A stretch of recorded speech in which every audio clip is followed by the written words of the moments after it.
Even when you feel low, you can still go. Even when you feel slow, you can still go. Even when the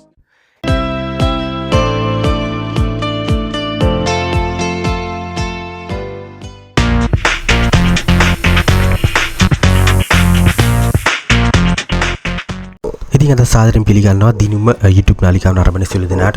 ඉතින් වාහන ආනයන සම්බන්ධ වැදගත් ප්‍රවෘත්ති කිහිපයක් පහුගිය සති දෙක තුර අපි අරන් ආවා.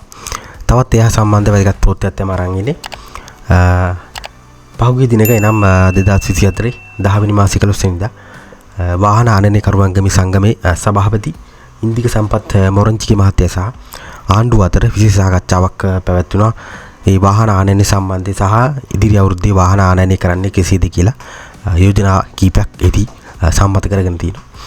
ඒකදී පළවෙනි යෝජනාව තමයි මේ ත්‍රිරෝද රථ ආනයනය සම්පූර්ණයෙන් තහනම් කිරීම සහ විද්‍යුත් මෝටර රට ඒ වෙනුවට හඳුන්වා දීම කියන යෝජනාව.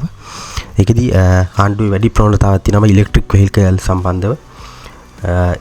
ත්‍රිරෝද රථ වෙනුවට මේ විද්‍යුත් මෝටර රථ බජට් කැටගරි යටතේ හඳුන්වා දීම කියන යෝජනාව තමයි පළවෙනි යෝජනාව විදිහට ඉදිරිපත් වෙලා තියෙන්නේ. දෙවෙනි යෝජනාව වශයෙන් ගත්තොත් අලෙවිය සඳහා තොග වශයෙන් වාහන ගෙන්වීම වැළැක්වීමට යෝජනාවක් ඉදිරිපත් වෙලා තියෙනවා.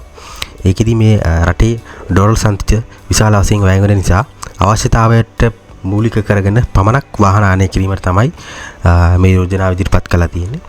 ඊට අමතරව වාහන මාස 3කට වැඩි කාලයක් අලෙවිසල් සතුව රඳවා තබා ගැනීමේදී සෑම මාසයකටම වරක්ම බදු මුදලක් අය කිරීමටද යෝජනාවක් ඉදිරිපත් වෙලා තියෙනවා. ඉතින් ඔන්න මූලික වශයෙන් ඔන්න යෝජනා 3 තමයි ඉදිරිපත් කරලා තියෙන්නේ වාහන ආනයන කරුවන්ගම සංගමේ සභාපති විසින්. ඒකට ආණ්ඩුව පැත්තෙනුත් හොඳ උත්තරයක් ලැබිලා තියෙනවා.